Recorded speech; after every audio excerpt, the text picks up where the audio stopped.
I'm going to sit here and once again explain to you how different the world is when you have a mind which isn't warped and affected easily by outside influences. You are never going to become a robot. This is nothing to do with not feeling emotions. This is nothing to do with just becoming an empty, emotionless void of a person. That's not what this is. This is about understanding that you're a human being. You're going to feel emotions. This is a beautiful thing. And making sure that you use them in the correct way. A. And B, you do not ever let them stop you doing what you're supposed to do. I say to people often, I haven't felt like going to the gym in 2 years. I'm wearing my gym clothes right now. I just finished training. I haven't felt like training in 2 years. After 10 years of professional fighting, after giving my life to exercise, genuinely, I have not woke up and felt like, oh, I really want to train. I haven't felt that way in a long time. That's why I retired from fighting. But I have still gone and I have still trained regardless of how I feel. So this is one of the tenets, and there's going to be a lot of things you're going to learn, of an iron mindset. It's the ability to not let your feelings affect you, and sometimes to do the complete opposite of how you feel. Because you're not going to very often feel like working hard. You're not going to always feel like doing the right thing. You're not always going to be motivated. The idea that you need to be constantly motivated shows how weak your mindset is. I don't need motivation to go to the gym. I cannot want to go with every fiber of my being, and I will still be there. Because I use my cerebral ability, I use my mind, and I logically decide what I'm going to do with my day, regardless of how I feel. Regardless of whether I'm motivated or not. Life is just getting things done, doing the right things, doing the important things, making sure they're done efficiently and thoroughly so that you live the best possible life. It's as simple as that. It's not particularly complicated. And this 6-week training is going to be about exercises you can do to teach yourself slowly over time to put together a mindset that prevents you from failure. Because if you have a mindset that doesn't allow you to fail, then you're simply going to win. There's no other option. So that's what this is all about. So in the first week, we're going to learn something which is extremely basic, but it's extremely important. I'm not going to be, and I don't want to be one of those guys who's like, motivation, inspirational. I've never been one of them people. I don't believe in motivation, inspiration. I don't believe in that crap. I don't believe that you need motivation to get things done. I'm not going to sit here and just talk a whole bunch of motivational things to make you feel good. What I'm going to do is I'm going to tell you the things I always did that allowed me to put together the mindset I currently have. So, if you look at any story, literally any story with a hero in it, they all have one thing in common, and that thing is that there's always a villain. You cannot have a hero without a villain. It doesn't matter. You can think of any superhero, any comic book, any book you can think of, any movie. There's always a good guy and there's a bad guy. So for the good guy to exist, there has to be a bad guy. There's no other way for the duality of the universe to continue without this basic tenet. So you want to be the good guy in your story. You want, and in every, I've said this before actually, as a man, life is going to be difficult. It's more difficult than being a woman. It's more difficult than anything else. So it's very easy to see yourself. Life is actually easier as a whole if you see yourself as a hero. Because in every single hero story, the hero suffers. He has a hard time. And if you understand that you're suffering because you're a hero, then the suffering begins to make sense. So you can be sitting here right now going, my woman doesn't respect me. I have no money in the bank. This is difficult. I'm struggling here. I'm struggling there. You can feel sorry for yourself. Or you can say, yeah, my woman doesn't respect me. I'm struggling. I can't make money. But you know what? That's because I'm a fucking superhero. And my life's going to be hard because I'm a man. And as a hero, it's going to be difficult. These are the tests and the trials and tribulations I have to go through to become someone. Every single male superhero went through a whole ton of shit before he became superhero. You've seen the Batman movies. His parents died. He was locked up in jail. All these bad things happen, and then they emerge as the hero. And this is done for a reason, because it's the reality of life, especially as a man. So right now, you have to understand that you're the hero in this movie, and if you're struggling for a very important reason. And how you handle these struggles and how you deal with these struggles is going to decide the kind of person you're going to be afterwards. You're either going to be a superhero or you're going to succumb to them and you're going to fail. So be happy that you're struggling because that's important. That's the first thing. Second thing is there has to be a villain. Now, most people think their villain is someone else. You see this all the time. The villain's the opposite of the hero. So if you're sitting at home and you haven't got much money and you're broke and you're pissed off and you're depressed and you look at me and I have 4 supercars and all these girls, I'm traveling the world, I go everywhere I want, you may think I'm your villain. People look at other people and say, oh, that guy has this guy has this, and they become envious and they think that's the villain. That's not true. That's not the case, because every single person has different circumstances. There are things you have that I don't have, and there's things I have that you don't have. So I may have had a genetic gift over you, for example, because I'm a fantastic kickboxer. But you may have been born more wealthy than me. I was born in a very, very poor family. So I had advantages and disadvantages. You had advantages and disadvantages. So comparing yourself to other people is asinine, and it's inane because it's not a level, fair playing ground. There are some people who are born to millionaire parents who are gorgeous, model, good-looking, and have six-packs without trying. Some people are lucky like that. That's just how it is. So comparing yourself to these people is not going to help you. Your villain is nobody else. Your villain is someone you're going to create. And you're going to create your villain because he's going to motivate you to be the most powerful hero you can possibly be. So you're going to create your villain. And this is the task for the first week. This is a 6-week training course. And over each week, you have a very important task. And the task for this week is to create your villain. To make sure that there was no disadvantages involved, your villain's going to be a clone of you. But what your villain's going to have is he's going to have some things you don't have.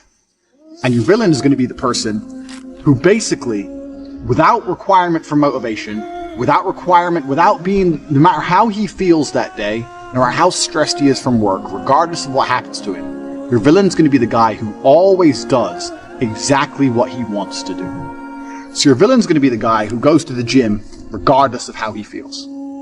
Your villain's going to be the guy who approaches every beautiful girl he ever sees and says, "Hey, I really think you're beautiful." Goes over to him and talks to them. Your villain's going to be the guy who asks for a raise at work.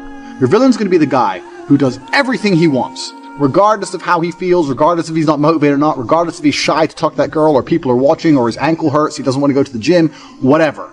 Or he thinks his boss is going to fire him. Your villain is that dude who does anything he wants to do. So for this week, you have to sit and you have to make a list of all the things. You have to sit there and say, if I did everything I want to do, if I were to be the best version of myself possible, what would I do? Okay, well, I'd go to the gym every day. I'd get up at 6 a.m. and I'd go to the gym every day. You write that down.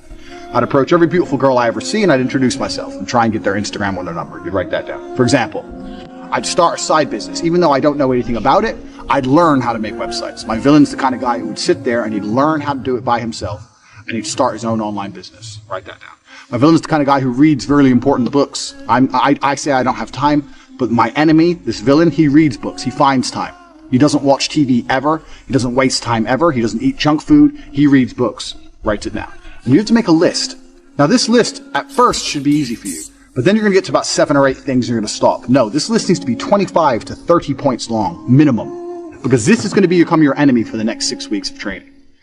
You want to become a hero, you need someone to battle against. This is who you're battling against. You're battling against a better version of yourself, a version of yourself that doesn't succumb to how he feels, but does what he's supposed to do anyway. So this is who your villain's going to be. And when you're writing down this list, all the qualities your villain has, imagine what this person looks like. You have to put genuine effort into this. You have to imagine what he looks like, imagine how he walks, imagine how he talks, imagine what people think when they see him. Imagine how different you would be if you had been going to the gym every single day for an hour and a half, every single day for the last 2, 3, 4 years. Imagine it. Imagine how differently people would look at you. Imagine how differently females would treat you if you were jacked like that guy would be. You have to sit and you have to put down all these qualities, and then once the qualities are there, 25 or 30 minimum, then you have to imagine what kind of person this is. You have to imagine what he looks like, what he talks like, what he thinks like. Imagine how he views the world, because this is who you're going to be battling against. So you have to put genuine effort into constructing this person and understanding this person. The reason I'm saying do this is because this is what motivates me every single day. When I was training for a fight, the reason I'd always go train is because I knew my enemy was training. But when I stopped fighting professionally, I thought, well, what enemy do I have? And I realized I had to create my own. So when I don't feel like going to the gym, I imagine I've built my own enemy. I won't even list all the things that my enemy has. He has a whole bunch of shit I don't have. And he would be an nearly impossible person to be. But when I sit and I don't feel like going to the gym, I know my enemy's training, because he trains no matter what, regardless of how he feels, regardless if he's pissed off, or if there's traffic, or it's raining, or he's tired. My enemy trains. When I see a girl and she's beautiful, but all her friends are there, I'm afraid they're going to laugh at me, my enemy wouldn't give a f***. He'd go over there anyway. That's who he is. He's the man. So when I understood who I was truly battling against, then you have 2 choices. You either rise up to try and take him on, or you become a little pussy. Here's the choice. Do I want to lose to this man I've created and I've built? Do I want to lose to him, or do I want to beat him or compete with him? And you have to make a choice, and you sit there and go, well, I know that the person I created in my mind, my arch nemesis, would go over there and he'd talk to all the girls. 2 of them, let alone 1. And the crazy thing about all of this is that this person is you. This person is you. It's just you with a little bit of a different path or a different take on life. It's you who's the person who does whatever he's supposed to do regardless of how he feels. It's you with an iron mind. This is the exact point of it. The reason creating this enemy is so important, and the reason viewing him and seeing how he sees the world and understanding how important and powerful this person is important, is because that person is you. That person is you who does what he's supposed to do. You're not supposed to be happy, and you're not supposed to be content, and you're not supposed to be satisfied. Because you're sitting there going, why am I not happy? Why am I not satisfied? Why am I so miserable? That's exactly how you're supposed to be. I don't know where anyone got this idea that life was created and God created us all and built this entire world for us to sit here and just smile all day. Like children. No, you had your happy years when you were a toddler, when you got that cardboard box to play with, and you didn't appreciate them and you wasted them, and now they're all gone. You're an adult. All your happiness is gone. You're not allowed any anymore. You are supposed to feel frustrated. You're supposed to feel like there's so much that needs to be done. You're supposed to feel like you could have so much more from your life. You're supposed to feel motivated and on fire. You're supposed to feel lots of things, but not necessarily happy. I would say, although my life is basically perfect, I wouldn't call myself happy. I don't like that. Am I content? Yes. Am I absolutely capable? Do I have everything I've ever wanted? Yes. Do I have everything I've ever wished for? Can I have anything I desire to have? Absolutely. Am I respected? Yes. But do I wake up every day like, not really. And I think the people who do that are not particularly successful people. If you are constantly chasing happiness, you are going to fail. If you're constantly chasing happiness, you're going to end up doing hedonistic dumb shit. You're going to end up drinking, taking drugs, doing anything it takes to feel happy. If you're constantly chasing respect or importance, perhaps you will have a far more remarkable life filled with achievements. So you have to ask yourself, do you want to be an important man who is respected? Or do you want to be happy? And this is a really interesting question. We can talk about this at length. Is Putin happy? I don't know. I mean, he has a lot on his plate. I'm sure Putin's plate is very full, but he is respected and he is feared and he's important and his word matters. It's kind of interesting because I actually believe that respect is more important than happiness for men. And most men who are happy but not respected, it's temporary dumb shit. But men who are truly respected don't need to chase happiness because when you talk, people listen. How could you be happy as a man if when you say things, nobody listens to you? You say X and your wife ignores you, your kids ignore you, and all the men around you laugh. Oh, sure, you can take some drugs after that to be happy. But are you truly happy in your heart? No, you're going to be happy when you're respected. So stop being obsessed with this idea of happiness. A lot of guys say to me, oh, I don't feel happy, I don't feel good, I don't feel well. Good. You're supposed to be depressed, you're supposed to be miserable because you're losing. And if what will happen is, if you work really hard and dedicate yourself and become a winner, then you will be not depressed and not miserable, but you'll be extremely preoccupied and concerned with your empire.